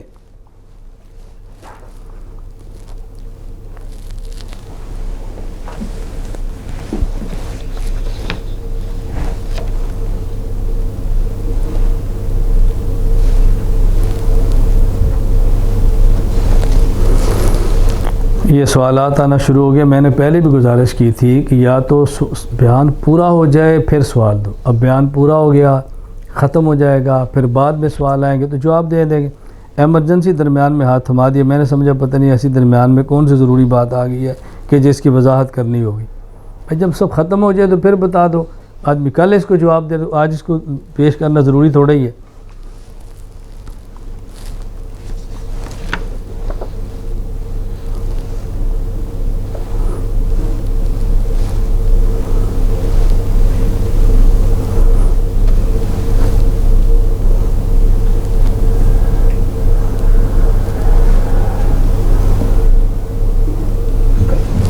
چلے میں ابھی کر دے تو آواز ہو گیا درمیان میں. سن لیں 4 سوالات کے جواب. عصمت انبیاء پر کچھ سوالات اور آئے ہیں کہ ان سوالات کے جوابات بھی دے دیں, وہ بھی سن لیں. سوال آپ نے کہا نبی معصوم عن الخطا ہے, نبی چھوٹے اور بڑے گناہ سے پاک ہے, اللہ تعالیٰ پیغمبر کو گناہوں سے بچاتے ہیں. تو جس طرح نبی کو معصوم کہتے ہیں اسی طرح چھوٹے بچوں کو بھی معصوم کہتے ہیں, حالانکہ بچے گناہ بھی کرتے ہیں. جبکہ اللہ تعالیٰ انبیاء علیہ السلام کو بچپن میں بھی فضول کاموں سے بچاتے ہیں. اس پر ہمارے پیارے نبی پاک کے واقعات موجود ہیں. تو کیا لفظ معصوم جو نبی کے لیے بولا جاتا ہے اس میں اصطلاح کا فرق ہے؟ بات اچھی طرح سمجھ لیں. ہم نے کہا نبی معصوم عن الخطا ہے, یعنی اللہ تعالیٰ نبی کو چھوٹے اور بڑے گناہ سے بچاتے ہیں. اچھی طرح سمجھ لیں, چھوٹے اور بڑے گناہ سے بچاتے ہیں. نابالغ بچہ وہ احکام کا مکلف ہی نہیں ہے. نابالغ بچہ جس کو آپ معصوم کہہ رہے ہیں, دیکھیں ہمیشہ جو بچوں کو معصوم کہا جاتا ہے وہ بڑے نہیں ہوتے, چھوٹے چھوٹے بچے, وہ احکام کے مکلف ہی نہیں. جب احکام کے مکلف نہیں ہیں تو وہ کوئی عمل کر بھی لیں وہ گناہ شمار ہی نہیں ہوگا, تو معصوم ہی ہوئے نا. ملائکہ معصوم ہیں, کیا معنی؟ ملائکہ سے گناہ ہوتا ہی نہیں ہے. اللہ تعالیٰ ان میں گناہ کی طاقت ہی نہیں رکھے, ان میں صلاحیت ہی گناہ کی نہیں ہے, وہ بھی معصوم ہے. اس لیے جب ہم معصوم کا لفظ نبی کے لیے بولیں تو معنی اور ہے, گناہ کر سکتے ہیں اللہ کرنے نہیں دیتے. فرشتے کے لیے معصوم کا لفظ بولیں تو معنی اور ہے کہ وہ گناہ کر سکتے ہی نہیں. بچے کے لفظ معصوم بولیں تو معنی اور ہے کہ بچے سے گناہ ہو بھی جائے وہ اس کو گناہ کہا ہی نہیں جائے گا, گناہ لکھا ہی نہیں جائے گا, اس لیے کہ ابھی وہ کسی عمل کا مکلف ہی نہیں. تو لفظ تو معصوم ہے لیکن ہر ایک کے لیے لفظ معصوم کا معنی الگ ہوگا. پھر سمجھ لیں, نبی معصوم ہے, گناہ کر سکتے ہیں لیکن اللہ تعالیٰ ہونے دیتے نہیں. فرشتہ معصوم ہے یعنی ان سے گناہ ہوتا ہی نہیں. فرشتے گناہ کر سکتے, نبی معصوم ہے, گناہ کر سکتے ہیں لیکن اللہ ہونے دیتے نہیں. فرشتہ معصوم ہے, وہ گناہ کر سکتا ہی نہیں. بچہ معصوم ہے, اس سے کوئی عمل ہو بھی جائے جو گناہ ہے اسے گناہ کہہ سکتے ہی نہیں کہ وہ احکام کا مکلف ہی نہیں. تو معصوم کے معنی میں فرق ہے, معصوم تو ان سب کو کہیں گے. اس لیے بات ذہن نشین فرما لیں, آپ کو الجھن کی بات نہیں ہے. اب یہ کہتے ہیں کہ دیکھیں ہمارے پیغمبر پاک سے بچپن میں بھی کوئی ایسا کام نہیں ہوا جو گناہ ہو, اور بچوں سے بچپن میں ایسا کام ہو جاتا ہے جو گناہ ہو, تو دونوں معصوم کیسے ہوئے؟ میں نے کہا بات سمجھ لیں, بچے سے وہ کام ہو جاتا ہے, اگر یہی کام بڑا کرتا تو گناہ کہتے, لیکن بچے سے ہوا اس کو گناہ نہیں کہیں گے کہ بچہ ابھی کسی حکم کا مکلف ہی نہیں. اور پیغمبر پاک کی خصوصیت یہ ہے کہ ان سے بچپن میں بھی وہ گناہ بھی نہیں ہوتا کہ جو بچپن میں کریں تو گناہ نہیں ہوتا, لیکن بڑے ہو کر کرے تو گناہ کہتے ہیں۔ اللہ پاک نبی سے بچپن میں بھی وہ گناہ نہیں ہونے دیتے۔ یہ پیغمبر کا اختصاص ہے، پیغمبر کا اعجاز ہے، یہ پیغمبر کا اعزاز ہے۔ دوسرا اعتراض قرآن کریم میں ہے، یا ایھا النبی لم تحرم ما احل اللہ لک۔ آپ کہتے ہو نبی معصوم ہے، نبی سے گناہ نہیں ہوتا، اللہ پیغمبر سے گناہ ہونے نہیں دیتے، اللہ تعالیٰ نبی کو گناہوں سے بچاتے ہیں۔ اس پر سوال یہ تھا کہ رسول اکرم صلی اللہ علیہ وسلم نے اپنی بیویوں کی خوشنودی کے لیے شہد کو اپنے اوپر حرام کیا کہ اب میں شہد نہیں کھاؤں گا۔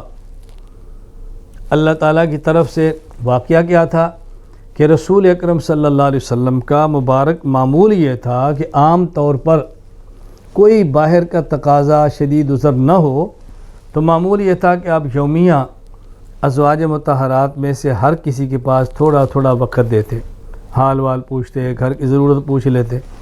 آپ ایک بار غالباً حضرت زینب رضی اللہ عنہا غالباً ان کے یہاں رکے، انہوں نے رسول اکرم صلی اللہ علیہ وسلم کی خدمت میں شہد پیش کیا، اس کی وجہ سے آپ کو تھوڑی دیر لگ گئی۔ آگے باری حضرت عائشہ کی یا حضرت حفصہ کی رضی اللہ عنہما، وہاں تھوڑی دیر سے پہنچے تو انہوں نے رسول اکرم صلی اللہ علیہ وسلم سے، بیویاں تھیں نا، وہ صرف امتی تو نہیں ہے، امتی بھی اور بیویاں بھی ہیں، تو آپ صلی اللہ علیہ وسلم سے کہا کہ آپ کے منہ سے گوند کی بو محسوس ہو رہی ہے۔ میں نے تو گوند نہیں کھایا لیکن لگتا ہے۔ تو رسول اللہ صلی اللہ علیہ وسلم نے سمجھا کہ انہوں نے میرا وہاں ذرا زیادہ وقت گزارنا ناگوار ان کو لگا ہے، محسوس ہوا ہے، اس لیے ایسی باتیں کہہ رہی ہیں۔ تو آپ نے فرمایا بس شاید میں مجھے تھوڑی دیر لگ گئی، تم نے اس کو محسوس کیا ہے، آئندہ حرام ہے اگر میں شاید کھا جاؤں تو۔ اللہ نے فرمایا یا ایھا النبی لم تحرم، اے پیغمبر آپ نے حلال چیز کو حرام کیوں کہا ان بیویوں کو خوش کرنے کے لیے؟ یہ ڈانٹ آ گئی۔ تو اگر نبی معصوم ہیں تو حلال کو حرام کرنا تو جرم ہے، اگر جرم نہیں تو ڈانٹا کیوں جا رہا ہے؟ اللہ فرما رہے ہیں تم قسم کا کفارہ ادا کرو، قسم توڑو اپنی، تو کتنی بڑی تنبیہ ہے جسے معلوم ہے کہ آپ سے گناہ ہوا ہے۔ میں پہلی طرح بات کہہ دوں، اس کو اچھی طرح سمجھ لیں، یہ جو ازواج مطہرات کا پیغمبر سے معاملہ تھا، یہ یاد رکھنا ان کے لیے کچھ ایسی گنجائشیں تھیں جو عام امت کے لیے نہیں ہیں۔ یا ایھا الذین آمنوا لا ترفعوا اصواتکم فوق صوت النبی ولا تجہروا له بالقول کجہر بعضکم لبعض ان تحبط اعمالکم وانتم لا تشعرون، اگر تمہاری آواز پیغمبر کی آواز سے اونچی نکلی سارے اعمال برباد ہو جائیں گے۔ یہ حکم سب کے لیے ہے مگر ازواج مطہرات کے لیے نہیں ہے، کیونکہ وہ امت بھی ہیں، بیوی بھی ہیں۔ امتی نبی سے روٹھے تو ایمان چلے جائے، اور بیوی روٹھے تو امی عائشہ کہتی، حضور فرماتے عائشہ جب تو مجھ سے ناراض ہوتی ہے تو مجھے پتہ چل جاتا ہے۔ کیسے حضور؟ جب تو خوش ہوتی ہے نا، جب تو کہتی ہے رب محمد کی قسم، میں سمجھ تو عائشہ خوش ہے، جب تو کہتے رب ابراہیم کی قسم تو میں سمجھ تو کہ آج عائشہ ناراض ہے۔ وہ بیوی ہے نا، بیوی ہے۔ میں ہمیشہ یہ بات کہا کرتا ہوں کہ گھر والوں کچھ حق ہوتے ہیں جو دوسروں کو نہیں ہوتے، بچوں کا حق ہیں جو دوسروں کو نہیں ہوتے۔ بھائی ہمیں باہر والے حضرت کہیں گے، بچہ تو ابو کہے گا نا، باہر والے قبلہ صاحب کہیں گے تو بیوی تو شوہر ہی کہے گی نا۔ یہ باتیں اچھی طرح سمجھا کریں۔ خیر اب یہ عنوان نہیں کہ میں اس پر تفصیل سے بات کروں، میں جو بات سمجھانا چاہ رہا ہوں اصل وہ سمجھ لیں۔ اب بظاہر کیا ہے کہ یہ حرام ہے، ڈانٹ کیوں پڑی ہے؟ یہ پہلے بات یہ سمجھیں کہ یہ جو کہا نا حلال کو حرام، اس کا معنی کیا ہے؟ ایک ہوتا ہے تحریم شرعی، جس کو اللہ حلال فرمائیں ہم اس کو حرام سمجھیں، یہ بات الگ ہے۔ ایک ہوتا ہے تحریم عرفی، یعنی اس چیز کو عقیدے کے اعتبار سے حرام نہ کہیں لیکن معاملہ ایسا کریں کہ جیسے حرام کے ساتھ کیا جاتا ہے۔ مولانا صاحب آپ پیپسی پئیں گے؟ نہیں. کیوں؟ جب سے مجھے، میں اپنا نہیں کہہ رہا کہ میرے بارے میں ایسا، میں نے کہا مولانا صاحب بہت بیمار ہو گئے ہیں، اللہ کا شکر ہے، اللہ نے ہمیں بڑی عافیت سے رکھا ہے. ایک بندہ کہتا ہے جب سے مجھے شوگر ہوئی ڈاکٹر نے منع کیا، حرام ہے کہ اس کے بعد میں نے ایک گھونٹ بھی اس کا پیا ہو. چائے پئیں، چینی ڈالیں کہ نہیں؟ کیوں؟ جب سے شوگر ہوئی حرام ہے میں نے ایک دانہ بھی چینی کا کھایا ہو.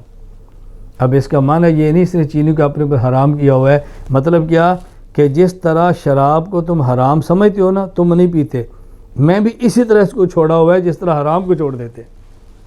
تو ایک ہوتا ہے حلال کو حرام کر لینا، اور ایک ہوتا ہے حلال کے ساتھ معاملہ ایسے کر لینا جیسے حرام کا ہوتا ہے. تو دونوں میں کتنا فرق ہے. تو رسول اللہ صلی اللہ علیہ وسلم یہ تو نہیں فرمانے نا کہ شاید حرام ہے، یہ تو نہیں فرمایا حرام ہے کہ میں اب شہد پیوں. اللہ کی قسم میں اب نہیں پیوں گا، میں نہیں پیوں گا. توجہ رکھنا، جب کوئی بات کہنا کہ اللہ کی قسم میں کام نہیں کروں گا اور وہ کام کرنا جائز ہو، اب اس سے وہ حرمت نہیں ہوتی کہ جو ہمیشہ کے لیے ہو. یہ ایک عارضی سی حرمت ہوتی ہے قسم تک، یعنی یہ معاملہ حرام کا کیا ہوتا ہے تو قسم توڑائی جاتی ہے کہ جس کو اللہ نے حلال کیا ہے تم قسم اٹھا کر اس حرام والا معاملہ کیوں کر رہے ہو. دیکھو جب آدمی کو قسم اٹھاتا ہے اللہ کی قسم میں پانی نہیں پیوں گا جب تک سبق ختم نہ کروں. اب جب تک سبق ختم نہ کروں تب تک پانی پینا تو حلال تھا نا. جب میں نے کہا نہیں پیوں گا تو کیا میں نے اس کو اگر میں پی لوں گا تو میں نے حرام کو پیا ہے؟ نہیں، کفارہ ادا کرو. جس کو اللہ نے حلال کہا تھا تم نے اپنے لیے اس کے ساتھ حرام والا معاملہ کیوں کر لیے؟ اس معاملہ کرنے پر کفارہ ادا کرو. یہ نہیں تھا کہ یہ ناپاک ہو گیا. اچھی طرح بات سمجھ آ رہی؟ اب دیکھو اللہ تعالیٰ کیا فرماتے ہیں، یا ایھا النبی لما تحرم ما احل اللہ لک. اے پیغمبر ذرا دیکھیں نا کیسے پیار سے لفظ دیکھیں، یا ایھا النبی، اے میرے نبی، لما تحرم، آپ نے اس شہد کو اپنے اوپر حرام کیا. کس شہد کو؟ ما احل اللہ لک، ہم نے تو دوسروں کے لیے بھی حلال کیا تیری وجہ سے، اور تو نے کہا میں بھی نہیں پیتا. تو پینا کس نے ہے؟ کیا پیارا جملہ ہے، نہیں سمجھے؟ میں مثال دیتا ہوں پھر آپ کو جلدی سمجھ آئے. آپ کے ہاں آپ کا بیٹا ہے، تعلیم مکمل کر کے آیا ہے، اس بیٹے کے آنے پر آپ نے بہترین دعوت کی ہے، مہمان آگے ہیں، کھانا لگ گیا ہے، بیٹا کھانا کھاؤ. ابو مجھے بھوک نہیں. کہتا بیٹا تیری وجہ سے ہم نے 100 بندے بلائے اور تو کہتا ہے میں نہیں کھانا. کیوں ساری دعوت کا مزہ خراب کر رہا ہے؟ باہر آؤ کھاؤ، تمہاری وجہ سے لوگ آئے. اللہ کیا فرما رہے ہیں، لما تحرم ما احل اللہ لک، ما احل اللہ لک. اے پیغمبر یہ شہد تو دنیا کو ہم نے حلال کر کے دی تیرے صدقے، اور تو کہہ رہا ہے میں نہیں کھانا. تو کون کھائے گا اس کو؟ قسم توڑ کھا اس کو. قسم توڑ کھا میرا نبی. یہ پیار کی باتیں ہو رہی، یہ ڈانٹ ہے لیکن پیار کی ہے. بات سمجھ آئی؟ یہ ڈانٹ ہے لیکن پیار کی ہے. کبھی باپ بہترین پیار کی ڈش سفر سے آتا ہے تو لے آتا ہے. کوئی ساتھی ہندوستان کا ہے وہ آیا، کوئی پاکستان کا ہندوستان گیا، وہاں کی خاص سوغات لایا، سفر پہ تھا واپس آیا تو لے آیا، بیٹا کھاؤ. ابو میں نہیں کھاتا. کھا، تیری وجہ سے میں اٹھا کے تھک گیا، تو نہیں کہتا کھا اس کو. اب یہ جو کھلا رہا ہے یہ ناراض ہو کر نہیں، پیار کی ڈانٹ ہے. بیٹا کتنا لمبا تیرے لیے اٹھایا، تو کھائے گا میرا دل خوش ہو جائے گا، کھا اس کو. تو یہ اللہ جو نبی کو ڈانٹ رہے ہیں یہ پیار کی ڈانٹ ہے. مجھے یاد ہے میں درجہ خامسہ 5ویں سال پڑھتا تھا، تو ایک طالب علم تھے، وہ فٹ بال عصر کے بعد کھیلتے ہوئے زور سے گراؤنڈ سے لگے تو ان کا بازو ہڈی یہاں سے ٹوٹ گئی، ہسپتال چلے گئے. اب کلاس کے کئی ساتھیوں نے خون دیا تو موافق نہیں ہے، بلڈ گروپ نہیں ملا. میں گیا تو میرا بلڈ گروپ مل گیا، خون دے دیا. دوسرے دن ظہر کی نماز کے بعد مجھے ابھی تک یاد ہے ہمارا سبق ہو رہا تھا، ہمارے استاد شیخ الحدیث حضرت مولانا نذیر احمد صاحب رحمہ اللہ تعالی حضرت آئے دروازے کے باہر درسگاہ کے، الیاس ادھر آؤ۔ ساری درسگاہ حیران ہو گئی، بھئی بڑی درسگاہ جائے محترم صاحب نے بلا لیا ہے، اللہ خیر کرے۔ مجھے بلا لیا، سیدھا دفتر لے گئے۔ تو نے خون دیا اس کو؟ میں نے کہا جی۔ تو نے خون کیوں دیا؟ میں نے کہا استاد جی بس میرا بلڈ لگ گیا۔ تو نے کیوں دیا؟ اور لڑکے مر گئے تھے، تو نے کیوں دیا؟ میں نے کہا استاد جی اب کسی کا نہیں معافی ہے، میرا ہے، میں نے دے دیا، تو نے کیوں دیا؟ اتنا مجھے ڈانٹا، اتنا ڈانٹا۔ پھر فرمانے لگے یہ 200 روپیہ لو، اس کا تم نے دودھ پینا ہے۔ کھجوریں پڑی تھی، فرمایا اس کھجوریں کھانا۔ اور پھر فرمایا کہ کوئی طالب علم تھا، اس کا والد مجھے ملنے کے لیے آیا، پنجیری دے گیا۔ وہ ہمارے یہاں دیسی گھی کی تیار کرتے ہیں، مجھے اب یاد نہیں آ رہا وہ طالب علم کون سا ہے، تو لے جا اس کو بھی، تو کھا لے، مجھے جب یاد آئے گا نا تو میں اس طالب علم کو پیسے دوں گا، اس کے باپ سے بات کر لوں گا، تو کھا لے۔ اب یہ جو مجھے ڈانٹا، یہ ڈانٹ پیار کا تھا۔ ہم نے یہ ڈانٹ پیار کی کھائی ہے تو اللہ نے محبوب کو جو پیار سے ڈانٹا ہمیں سمجھ آئی ہے۔ جو پیار کی ڈانٹ نہ کھائیں ان کو یہ پیار کی ڈانٹ سمجھ کیسے آئے؟ یقین فرمائیں، مجھے پتہ ہے بعض ایسے لوگ ہیں میں ان کو ڈانٹتا ہوں نا وہ روٹھ جاتے ہیں، کبھی سخت میسج بھی کر دیتے ہیں، مولانا صاحب آپ نے ڈانٹا، آپ کا ہمدرد بڑا اخلاق سمجھ کر آئے تھے، بڑے متاثر ہوئے تھے، اور کیا یہ ہے وہ ہے۔ اور بعض ایسے ہیں ماشاءاللہ اتنے خوش ہوتے ہیں کہ آپ نے ڈانٹا ہے، ہمیں لطف آتا ہے۔ مجھے ابھی تک یاد ہے میں عمان سلالہ گیا، ایک ساتھی تھے جن کا واٹس ایپ پہ رابطہ تھا، مجھ سے بھی نہیں ہے نہ میڈیا سے، انہوں نے میرا بتایا کہ میں آ رہا ہوں، تو انہوں نے مجھے فون کیا میں ملنے کے لیے، اور میں نے کہا تشریف لائیں، کب آئیں گے؟ ظہر کو۔ میں نے کہا ظہر ہوگی تم آئے نہیں، میں آ رہا ہوں جی۔ عصر ہوگی، میں نے کہا بھی کہاں پہنچے ہو؟ تو انہوں نے کہا جی بس میں پتہ نہیں قریب ہوئی کیا۔ میں نے پھر اس کو ڈانٹا، میں نے کہا تم نے کیا تماشا بنا رکھا ہے، زور کو آ رہا ہوں، گھنٹے بعد آ رہا ہوں، 2 گھنٹے بعد آنا ہے آؤ، نہیں آنا نہ ہو، کیا تم نے مصیبت بنا رکھی ہے، سیدھی سیدھی بات کرو۔ میں نے اس کو بہت سخت ڈانٹ دی۔ خیر وہ چاچی آئے ملے، اچھا اللہ کی شان، ان کی بیٹیاں تھیں ان کو بھی ساتھ لائے، گھر والوں کو لائے، ان سب کو بیعت کرایا، پردے میں تھی ساری الحمدللہ، بیعت کرایا، چلے گئے۔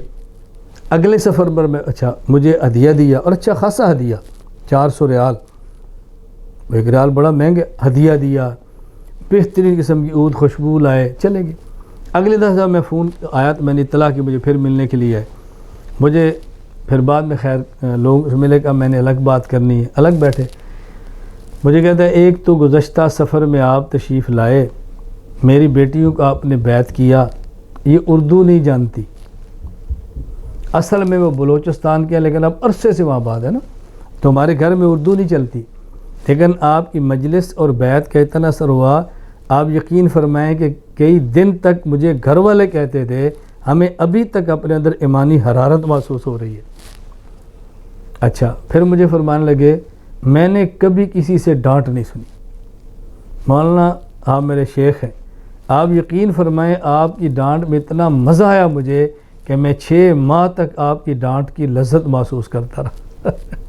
کہتے مجھے اتنا مزہ آیا۔ یہ جب تک کسی کو تعلق نہ ہو نا تب تک یہ باتیں نہیں سمجھ آتی، شیخ کی ڈانٹ کیا ہوتی ہے کیا بتاؤں۔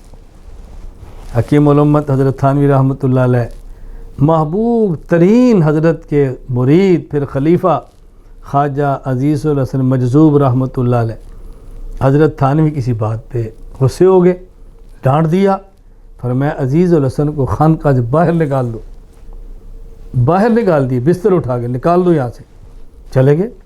خواجہ صاحب نے خانقاہ کے باہر فٹ پاتھ پہ بستر لگایا اور ڈیرا لگا لیا، گئے نہیں۔ شام کو یا دوسرے دن جیسے بھی تھا، حضرت خواجہ صاحب نے شعر لکھ کے حکیم الامت حضرت تھانوی کی خدمت میں پیش کیا، شاعر تھے نا، عجیب انہیں کلام لکھا، اپنے شیخ کو لکھنے لگے وقف سجدہ ہے جبیں میری، اب کیا پوچھنا آسماں میرا زمیں میری، وقف سجدہ ہے جبیں میری، اب کیا پوچھنا آسماں میرا زمیں میری، اللہ اکبر۔ تو در نہ کھولے گا میں در نہ چھوڑوں گا، تو در نہ کھولے گا میں در نہ چھوڑوں گا، حکومت اپنی اپنی، کہیں تیری کہیں میری۔ اللہ نے فرمایا بھی لے آؤ ان کو، یہ نہیں جائیں گے۔ وہ ہوتا ہے مرید، شیخ ڈانٹے اور وہ جائے نہ، پڑھا رہے در پہ، پھر ہوتی ہے اصلاح۔ یا ایھا النبی لم تحرم، پیغمبر کو اللہ نے محبت کی ڈانٹ دیا ہے، تو نے کیوں چھوڑا شہد کو؟ تیری وجہ سے ہم نے ان کے لیے حلال کیا، تو نہیں چھوڑ دیا، کھاؤ۔ اللہ قسم اٹھائی ہے، توڑو، کفارہ ادا کرو۔ یہ پیار کی ڈانٹ ہے، یہ گناہ نہیں ہے۔ آپ نے جو کہا کہ ایک ہے خلاف، ایک ہے شاذ اور ایک ہے فرقہ، تو اہل بدعت لوگ اہل سنت کے عقیدہ کے خلاف ہیں۔ یہ فرقہ ہیں، بالکل فرقہ ہیں۔ ملحد بھی فرقہ ہیں، اہل بدعت بھی فرقہ ہیں۔ ملحد دین میں کمی کرنے والے، اہل بدعت دین میں اضافے کرنے والے، یہ دونوں فرقے ہیں۔ سوال، آپ نے ایک حدیث نقل فرمائی ہے جس میں حضور اکرم صلی اللہ علیہ وسلم نے ارشاد فرمایا، میں نہ کسی کی بیٹی اپنے نکاح میں لیتا ہوں نہ کسی کی بیٹی دیتا ہوں تاکہ حضرت جبرائیل علیہ السلام آ کر مجھے حکم فرمائیں۔ سوال یہ ہے کہ جس وقت حضور صلی اللہ علیہ وسلم کا نکاح حضرت خدیجہ الکبریٰ رضی اللہ تعالی عنہا سے ہوا، اس وقت آپ صلی اللہ علیہ وسلم کی عمر مبارک 25 تھی، نبوت کا ظہور بھی نہیں ہوا تھا، تو کیا ظہور نبوت سے پہلے بھی حضرت جبرائیل علیہ السلام آپ صلی اللہ علیہ وسلم پر وحی لے کر آئے تھے؟ کیا عقل ہے، صدقے جاؤں میں تمہاری فہم پر بھی۔ اور مسلمان آدمی، ان احادیث کا مطلب اعلان نبوت کے بعد ہوتا ہے، ان احادیث کا مطلب اعلان نبوت کے بعد ہوتا ہے کہ اللہ تعالیٰ نے مجھے نبوت عطا فرمائی، میرے پاس جبریل آنا شروع ہوئے، جب سے وہی آئی ہے میں تب کی یہ بات کر رہا ہوں کہ میں نے جب بھی کسی خاتون سے نکاح کیا ہے یا اپنی بیٹی کسی کے نکاح میں دی ہے تو اس وقت دی ہے جب جبریل آئے ہیں۔ یہ کب کی بات ہے؟ جب جبریل آنا شروع ہوئے ہیں۔ جب تک جبریل آنا ہی نہیں شروع ہوئے اس کا تعلق تو وحی سے نہیں ہے نا، یہ وحی کے نزول کے بعد کی باتیں ہوتی ہیں، وحی کے نزول سے پہلے کی باتیں نہیں ہوتی۔ اس سے زیادہ مضبوط سوال تھا تم یہ کر لیتے کہ اللہ کے نبی نے اپنی بیٹی زینب کا نکاح ابو العاص سے کیا، وہ کافر تھے، تو کافر سے نکاح کیسے وحی کے ساتھ ہو گیا؟ یہ سوال زیادہ مضبوط تھا اگر تم کر لیتے۔ میں نے آپ سے کہا نا کوئی سوال کرے تو میں سوال بھی بنا کر دیتا ہوں تاکہ سوال بھی تمہارا مضبوط ہو جائے۔ اصل بات یہ ہے کہ جب تک کافر سے نکاح کرنا جائز ہے اعتراض کی بات ہی نہیں، اور جب کافر سے نکاح کرنا حرام ہو گیا اعتراض تو تب ہو نا، اعتراض تب ہو کہ آپ ابو العاص سے اپنی بیٹی زینب کا نکاح اس وقت کریں جب اللہ تعالیٰ کافر سے نکاح کو حرام قرار دے چکے ہوں، پھر ہے نا اعتراض۔ تو بات سمجھا کریں اچھی طرح، اللہ تعالیٰ ہم سب کو بات سمجھنے کی توفیق عطا فرمائے۔ چلیں اب دینی امور پر اجرت کل دیکھیں کہ کتنا وقت بلتا ہے، نہیں ہے تو تھوڑا سا بیان کر لیں گے، نہیں ہوا تو سارا کر لیں گے، چونکہ کل ہم نے کئی باتیں اور بھی کرنی ہیں، انشاءاللہ اعلان لگ جائے گا۔ ہمارے ہاں دورہ تحقیق المسائل جو مرکز میں باقاعدہ پڑھایا جاتا ہے اور طالب علم سارے سامنے بیٹھے ہوتے ہیں، اس کے اعتبار سے تو ہماری آج کی جو نشست تھی وہ محفل تھی، لیکن وہ نہیں ہے۔ ہمارے جمعرات کو اختتام ہوتا ہے تو بدھ عشاء کے بعد مجلس ہوتی ہے لطائف کی، قصوں کی اور نعتوں کی، نظموں کی، تقریروں کی، پھر تمام طلباء کی بہترین سے دعوت ہوتی ہے عشاء کے بعد۔ وہ ماشاءاللہ ایک عجیب گہمی ہوتی ہے، اور آپ بے شک دیکھیں کبھی ہماری اس ویڈیو کو تو اس میں آپ دیکھیں گا جو دورے کی ہے، اب وہ تو نہیں ہو سکتا، وہ ہو گئی۔ پھر ہمارا جو آخری دن جمعرات ہے اختتام، اس میں پھر ہم نعت، تلاوت، نعت، بیان، ہدایات، اجازت حدیث، بیت سب کچھ کرتے ہیں۔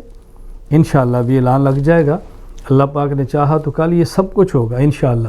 کل تلاوت بھی ہوگی، پھر ایک نعت بھی ہوگی، ایک بیان بھی ہوگا، سوالوں کے جواب بھی ہوں گے، آخری سبق بھی ہوگا، انشاءاللہ اجازت حدیث بھی ہوگی، آپ کے لیے ہدایات بھی ہوں گی، ذکر کی مجلس بھی ہوگی۔ بہت سارے حضرات اور خواتین نے بیت کی خواہش کا اظہار کیا، ان کی بیت بھی ہوگی، اور آخر میں انشاءاللہ دعا بھی ہوگی، اور جو ہم نے کمی کوتاہی آپ کو پڑھانے میں کی ہو اس کی آپ سے معافی بھی ہوگی بھائی ہم نالائق ہیں کہ اونچ نیچ ہو گئی ہے تو معاف کر دیں، معاف کر کے یہاں سے ہٹیں. انسان ہے، غلطیاں ہو جاتی ہیں، کبھی پڑھانے میں کوتاہی ہوتی ہے، کبھی کوئی بات نہیں کہنی وہ کہہ دیتے ہیں، کوئی کہنی ہوتی ہے وہ چھوڑ دیتے ہیں. غلطیاں ہوتی ہیں نا ہم سے تو ہم اس کی برملا ہم کہتے ہیں، کیونکہ کوئی الاعلانیہ بالاعلانیہ، یہ تو مسئلہ ہے کہ اعلانیہ کوتاہی ہو تو اعلانیہ معذرت کر لیں. اللہ ہم سب کو بات سمجھنے کی توفیق عطا فرمائے. بس پھر اختتام پہ باقاعدگی سے میں ہر دن یہ آپ کی خدمت میں عرض کر رہا ہوں کہ دعا کریں اللہ تعالیٰ دورہ تحقیق المسائل کو عافیت کے ساتھ مکمل فرمائے، اللہ تعالیٰ پوری امت کے لیے نافع بنائے، اللہ تعالیٰ ہم سب کے لیے اس کو صدقہ جاریہ بنائے اور باعث اجر و ثواب بنائے. وآخر دعوانا ان الحمد للہ رب العالمین.